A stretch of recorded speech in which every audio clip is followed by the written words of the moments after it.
Football nearly upon us. The Hall of Fame game kicks off the exhibition season tonight. But what have we seen from camp? Matt and I both have spent time at training camps on opposite ends of the country. What have we seen, and what is important in training camp? What are we watching for in these preseason games? Coming up on today's Peacock and Williamson. NFL analyst Brian Peacock and former NFL scout Matt Williamson bring you expert NFL analysis every day in less than 30 minutes. Get an inside look at the NFL on the field and in the front office with elite breakdowns to next-level analysis and in-depth information only for the real NFL fans. This is Peacock and Williamson, and it starts now.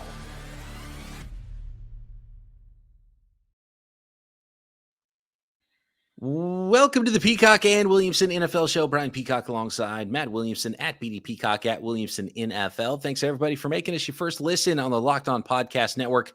Your team every day. We appreciate all the everydayers that are tuning in all the time, Monday through Friday. And we also like it when you hit that subscribe button. So please take a moment to hit subscribe on YouTube or wherever you are listening to this podcast. Today's episode of Peacock and Williamson is brought to you by Game Time. Download the Game Time app, create an account, and use code LOCKEDONNFL for $20 off your first purchase. Terms apply.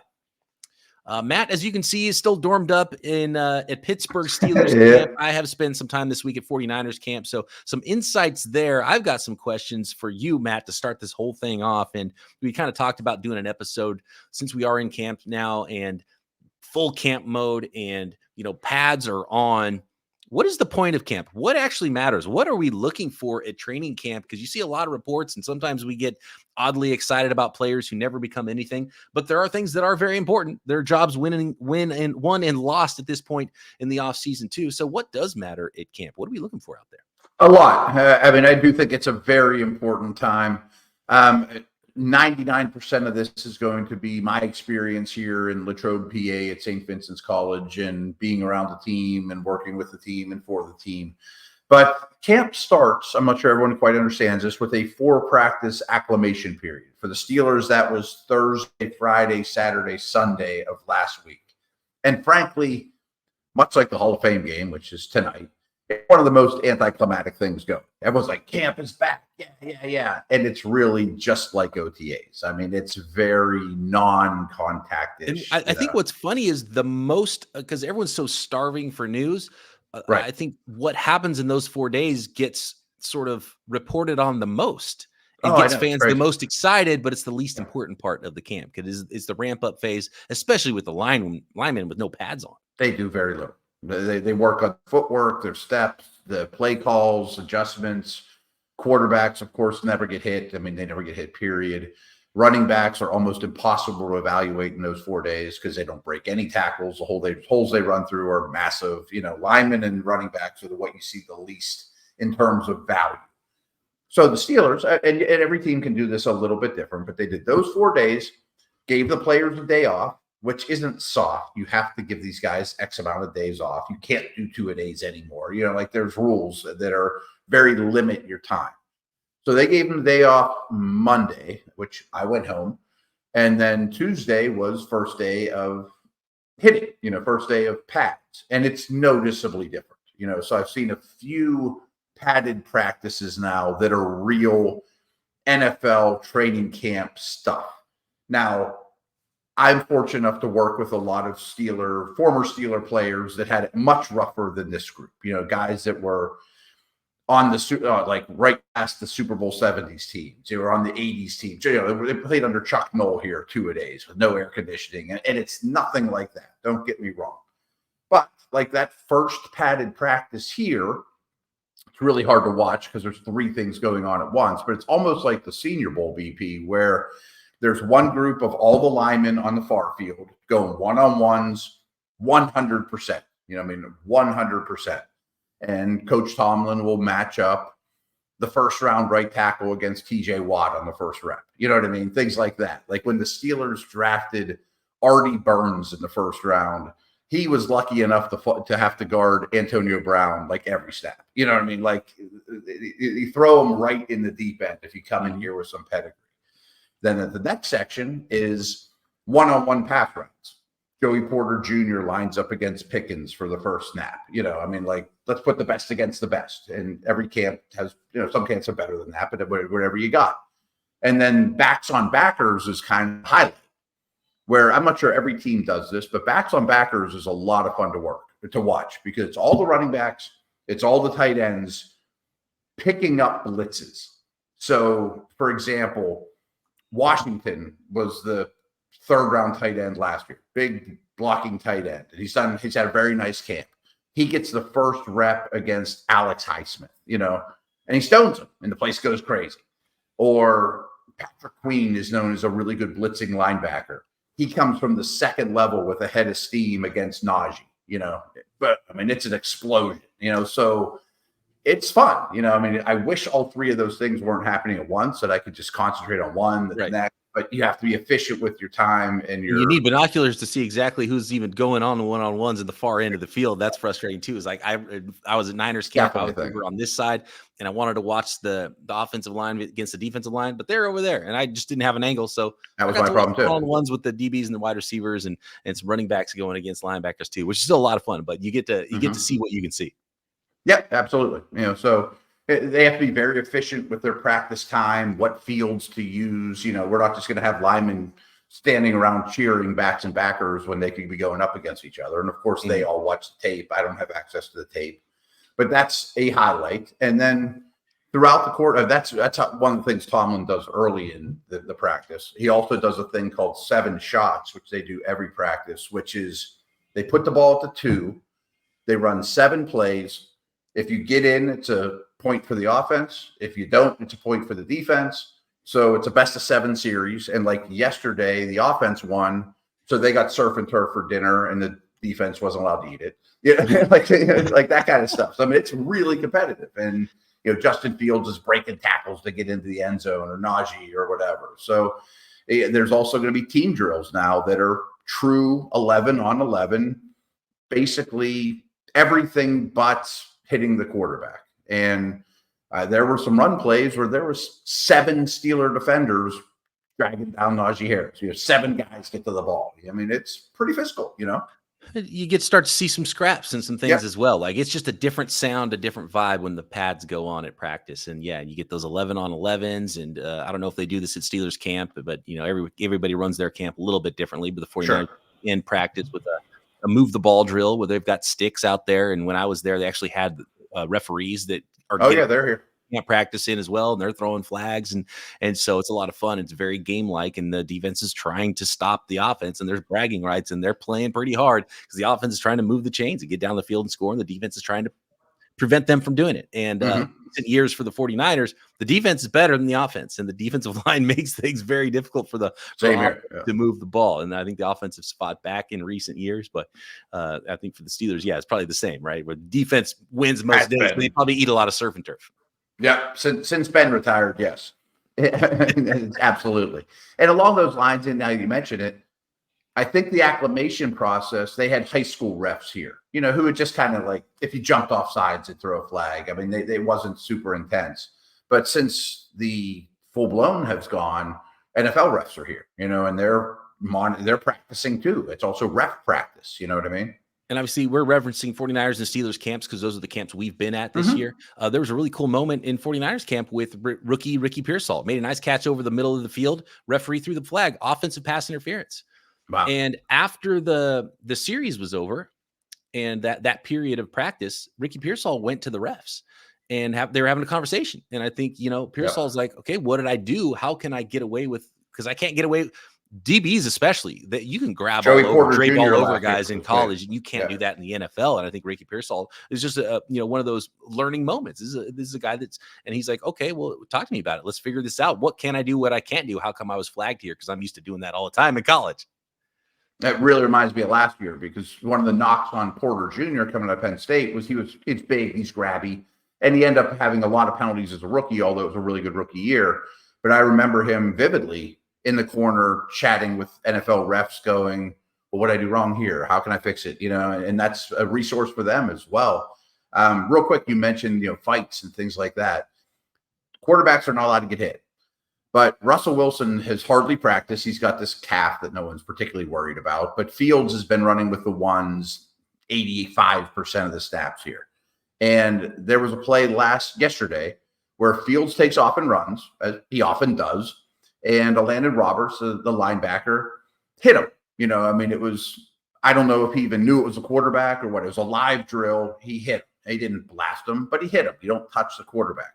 Well, the rookie guard, Mason McCormick from South Dakota State or whatever, comes flying across the field, blasts Roberts in the back, and then it's like a 30-person fight. It was a real fight, and they all had, tempers are getting hot. And, and Mike Tomlin's on the side like, okay, guys, stop fighting. Secretly deep down, he's like, yes, he's loving it. Love it. And it was the hottest day of the year. Like this is exactly what he wants, right?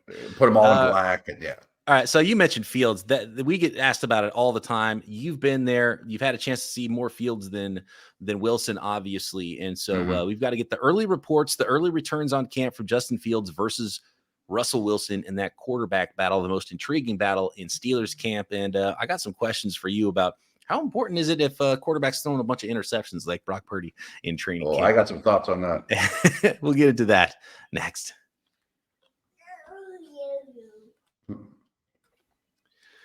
Today's episode of Peacock and Williamson is brought to you by Game Time. Game Time is an authorized ticket marketplace of Major League Baseball, which makes getting tickets faster and easier. And prices on the Game Time app actually go down the closer it gets to first pitch or kickoff or the opening band of a concert. We're talking killer last-minute deals, up to 60% off buying last-minute tickets for sports, concerts, comedy, theater events near you. And you can buy tickets even up to an hour after an event starts. All-in prices, none of those hidden fees, the views from your seat. You know exactly what's going to look like. Panoramic views on the Game Time app before you buy your tickets, so you know you're getting a phenomenal deal. And Game Time's lowest price guarantee.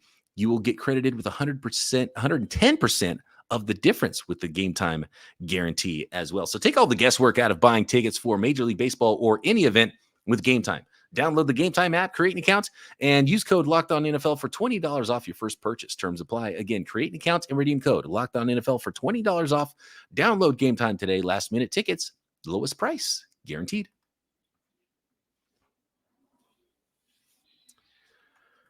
All right, Matt, let's have it. You mentioned Wilson. I wanted to call him a different first name. Zach Wilson. I just saw him on the TV earlier in camp.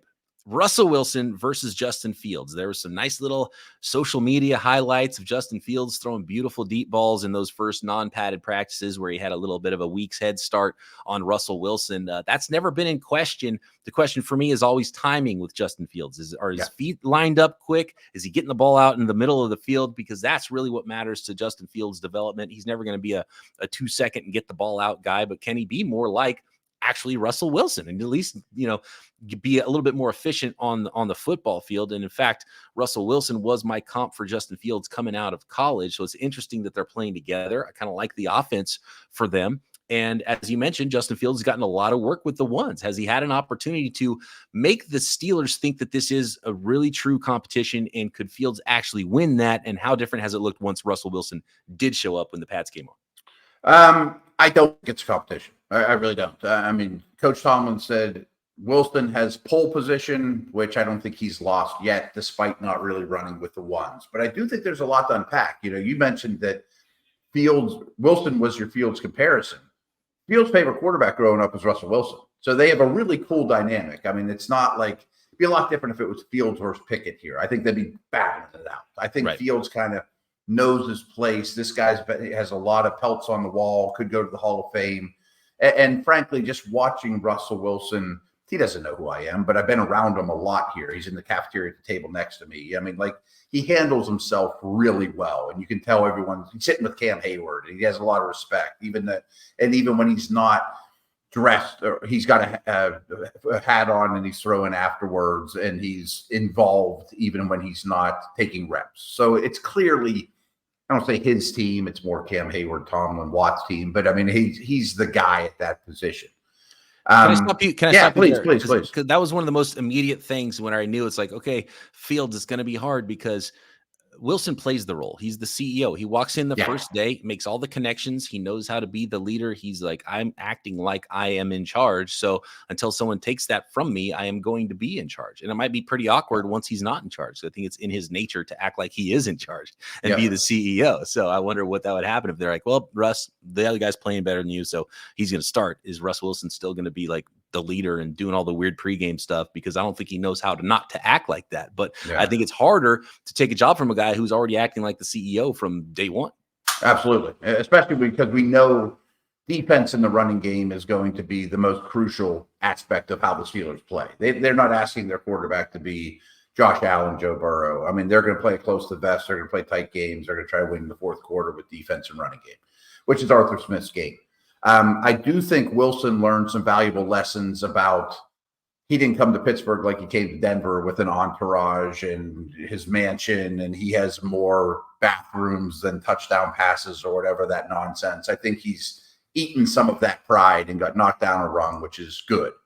I think the question, and I think this is intriguing, is in a Taysom Hill plus manner, can you get Fields on the field? You know, like part of me thinks it'd be a crime if his jersey didn't get dirty every week of the year.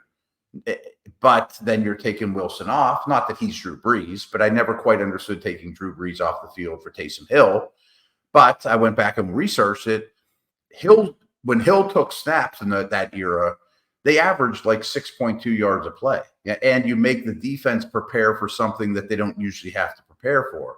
And I think Fields throws the ball better than Taysom Hill ever did. It doesn't mean you can't throw the ball either. So I think that there will be a package for him. I mean, when he goes to the goal line, he's almost unstoppable behind Darnell Washington and a good young line in fullback and, that type of thing.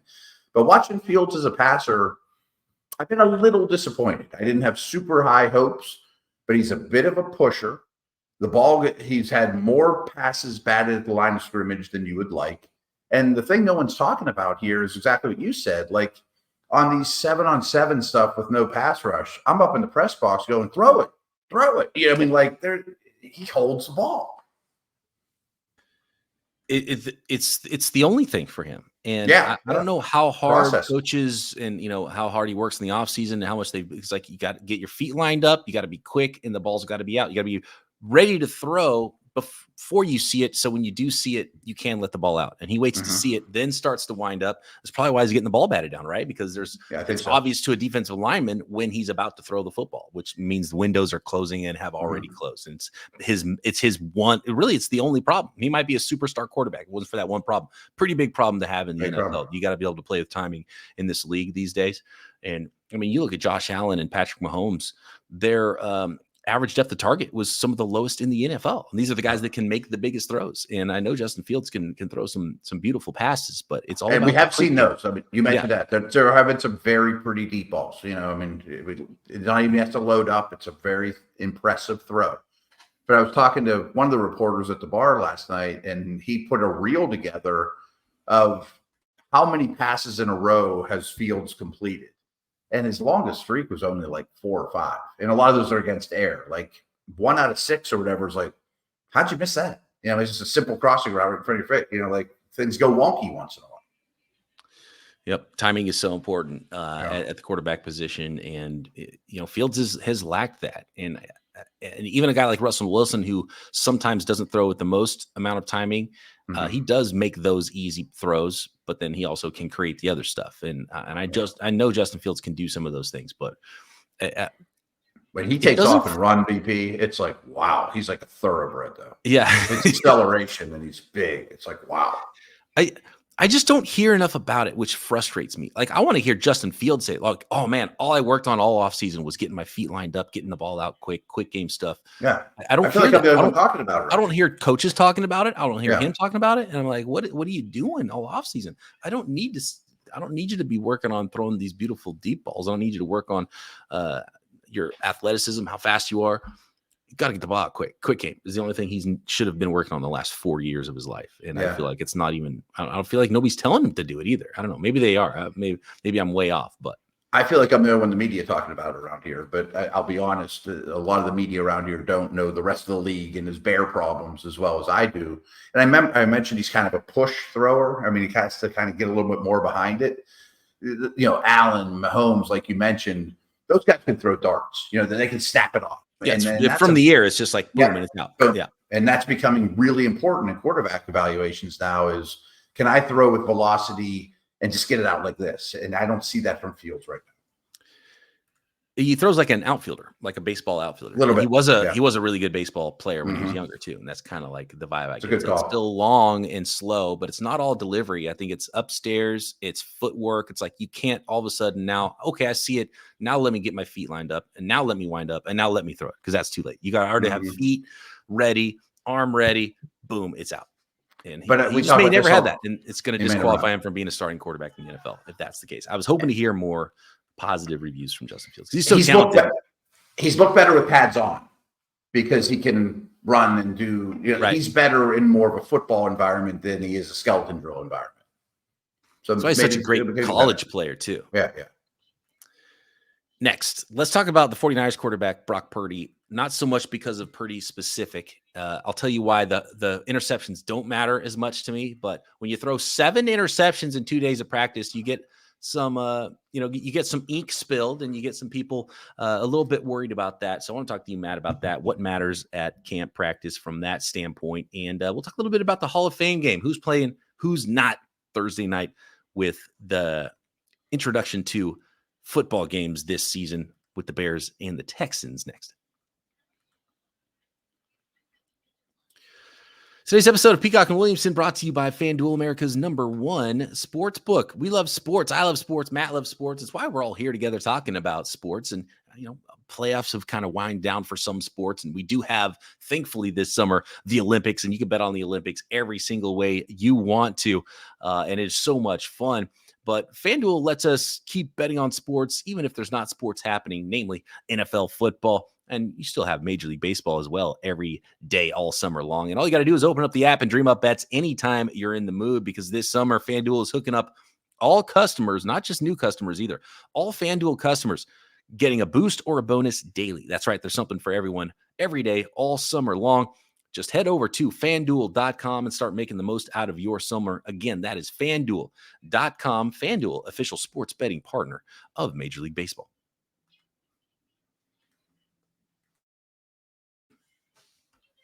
So one of the big storylines out of San Francisco, and I witnessed a really interesting practice with the 49ers on Tuesday where Brock Purdy was dropping dimes at the beginning of practice, big-time throw to Christian McCaffrey, just one of the most beautiful throws and catches I've ever seen in my life in person to Deebo Samuel, a deep ball down the left sideline. And I've talked about this on the Locked On 49ers podcast because the catch happened right in front of us.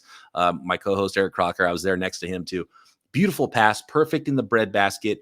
Like, just to see a ball dropped in and the Deebo made the catch so soft and pretty. It was just one of the most beautiful catches I've ever seen. It was like, you can't make it look more pretty than that. It wasn't like, a diving catch or anything insane. It was just perfection. It was just perfection. Yeah. So soft. Like you couldn't even hear it hit his hands. It was one of those things. He went on to throw 4 interceptions through the rest of the team periods after that. So it looked good at first. They were running the ball well because the pads were on, and then the defense came back and won the day. And Brock Purdy threw 4 interceptions. Some were throws that I think maybe he wouldn't have made. Like there was one where it was clearly a sack and he kind of just chucked it up. And I think this is what I want to talk about here with this is that sometimes the goal of practice is to run the play to get everybody work. If the quarterback just says, "Oh, I would have been sacked here," and doesn't throw the ball, that doesn't help everyone else get the work. So the context get better. The context is important for some of these things. And that's what I've talked about with 49ers fans. Like, this throw would not have been thrown in the game. First of all, he probably would have been sacked. And second of all, Brock Purdy probably would have taken off, maybe or thrown it away. He's never thrown it away. He would have ran out of. Instead, he just kind of back-footed it, fade away, chucked it up to Juwan Jennings. And actually, the ball got to Juwan Jennings, but he's surrounded by 4 defenders, bounces off his hands, gets picked off. And people are like, "Oh, it's an interception for Brock Purdy."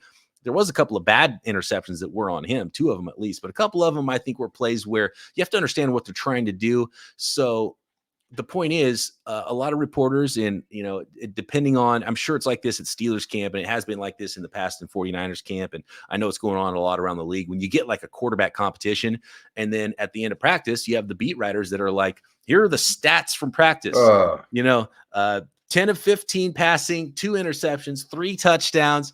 And it's like, oh, it's just not the way to go about it, because there's just so much context needed. And stats at practice is something that I'm completely over. And it's been done a lot in 49ers practices in recent years. And last year, even Brock Purdy threw a lot of practice interceptions. And then I saw how efficient he was in regular season. And I'm like, well, I'm not worried about that anymore.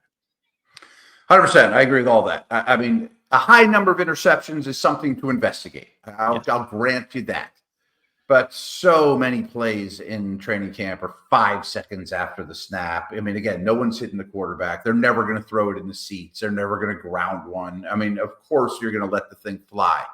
I know for a fact that there have been times, a Derek Carr-like conservative quarterback, that the coach says, I don't want any checkdowns today. Push the needle as much as you possibly can, Derek. I'm just picking him because he's conservative. Okay, I'll do what you want, coach. No one knows what the coach is telling these guys. Don't ever ground one. Drive one into triple coverage if you have to. Because, oh, by the way, the defense is getting better too. I mean, we're trying to get the whole team better. You're not playing against the Bills or the Bears or whatever. You're playing against your guys. So let them get a rep out of it too. We don't have much time here. Now, I have a great story about completion percentage at camp, which I absolutely hate. And first of all, folks, I know a lot of beat writers and I like a lot of beat writers, but never forget they have to write something every day, even if there's nothing really to write, especially like OTAs and before the pads come on. Sometimes it's hard to write a story or give me 1,000 words for a column because there's just not that. Some football practices are not that exciting. Trust me. But here's a story that I've been told by my very good friends that used to cover the team back then. Back in the day, there was no Twitter. I'm not even sure if the internet was around at the time. But the Steelers were having a massive quarterback competition between Kent Graham and Cordell Stewart. Now, every day I think it was the Pittsburgh Press, one of 2 papers in Pittsburgh at the time, people would run into the newspaper and read the practice reports from Latrobe. Kent Graham went 13 of 16 today with a touchdown and no interceptions. Cordell went 10 of 17 with 2 touchdowns and 2 picks. I'm sure they read that before world news in Pittsburgh. Let's just get to that column, see who's winning this massive quarterback competition. And my buddy who covered the team at the time said, Matt, Kent Graham read every one of those. 3 seconds into the play, he would just check it down to Amos Zaraway or whoever to get a completion so that he looked good in the paper the next day. I love it. Going to get anybody better. Graham was just winning the competition in the newspapers. It's fantastic. He's winning the media, right? I love the callback names too. From exactly. I remember who it was. Right. I was a huge fan. Very different quarterbacks. I love Cordell Stewart. I wish Cordell Stewart would have played a generation later. Oh, he'd be like maybe the first pick of the draft. You know what I mean? And Kent Graham's the big statuesque, just can't move a lick. I mean, they couldn't be any different, but he's completing 1-yard dump offs to running back. Right. And that's why practice is practice. It is important. And the games are the games. And some people say the preseason games are more important for that reason. I think in some ways they are. Kyle Shanahan has actually talked about how he values most the joint practices. The joint practices are the key. Yeah. Because you can do, we really want to work on 2-minute drill. Well, you may not get any 2-minute drills in the preseason game. Preseason games. Mm-hmm. But we're going to do 15 minutes of 2-minute drill. Great. Let's do it. You can really practice hard. Joint practices is where some of the best scraps come from too, because it's the first time you really get into it with another team. 100%. And they're at your facility and you see them. And it's kind of a weird environment. And you get multiple practices against the same guys instead of one game, then you disappear. Yep. Really quick, and I want to ask you about this since we're talking about what we've seen at camp. 49ers' biggest standout to me from camp was 3rd-round offensive lineman Dominic Pooney, and he only got an opportunity to run with the ones at right guard because some injuries in front of him. I don't know if he's going to give the job back. I mean, he looks legit. He looks ready to go, ready to start as a rookie. They traded up for him in the 3rd round. He's an older 24-year-old rookie, so if he's ready, then let him play. And that reminded me about the Steelers who've had back-to-back 1st-round offensive tackles, and I'm wondering where they're playing, how they look. So my hunch is, just knowing you and knowing the Niners, if I said any of their draft picks could be a standout, Purdy might be high on your list. Like Pearsall's not going to beat out the receivers anyway. You know, Right? I mean, Yeah, unless right guard. unless Ayuk gets traded or just doesn't sign and holds out all year and pulls a Le'Veon Bell, which he's not going to do. Ricky Pearsall is going to be number 3 at most unless there's an injury. Yeah. So back to the Steelers, they have a lot of O-line depth. The 2 rookies this year are not starting yet. Broderick Jones is still on the right ahead of Fahanu, and Herbig is ahead of Frazier. I'll bet everything I have that changes. It's just nobody's handed anything around here. You know, like it's interesting though that so if they haven't moved Jones, then he's staying at right tackle. No, I used to think the same thing. Unfortunately for Dan Moore, he's only a left tackle, which makes him not very valuable. So he has to be the left, and they're not going to replace him yet. But Jones, remarkably, because he didn't play all that much football at Georgia, he's just as comfortable. If he said, go play left this way, all right. I've never seen a tackle like that, but to him, it doesn't matter. So I think he'll be the left tackle. The rookie will be the right tackle, and Frazier will be the starting center. They just got it isn't first. Not yet. Yeah, okay. Got to show me you're better than the guy ahead of you. And right now, they're not. So there's not much to preview, Matt, when it comes to the Hall of Fame game that's happening Thursday night. We'll have a little bit to talk about post game, but there's not going to be a lot of starters out there. And we already know for sure Caleb Williams, which would be worth the price of admission to watch the number 1 pick in the NFL draft play. He's not going to play. And I don't think many Bears starters at all are going to play. This is an extra preseason game.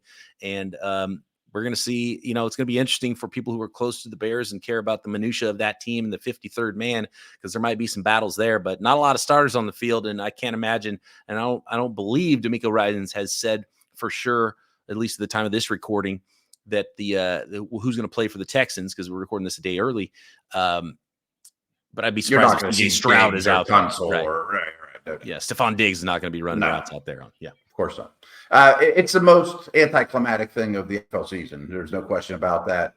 The beauty, though, is you get an extra week of camp.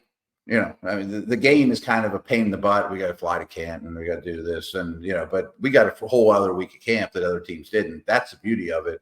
And I do think I think people will be glued to the kickoffs. Like, how does it look? Oh, yeah. So opening kickoff and then turn the channel is what you're trying to say. Yeah, right. They come back at halftime for the next kickoff. Right. I mean, I'm sure there's some really good camp battles there with Chicago and Houston. So let us know at BD Peacock at Williamson NFL. What are those camp battles, the most exciting things happening in the Hall of Fame game that we should be covering here, either or post game now of the Hall of Fame game? And we're sickos. This is what I do for a living. I'm going to be tuned in to the Hall of Fame game, at least partially. But it's probably be at Sharky's, and it'll be on next to the Pirate game or something. That's right. Yeah, there you go. Right. All right, phenomenal stuff. Thanks everybody for making us your first listen. Matt and I back Friday to finish up the week here. Peacock and Williamson.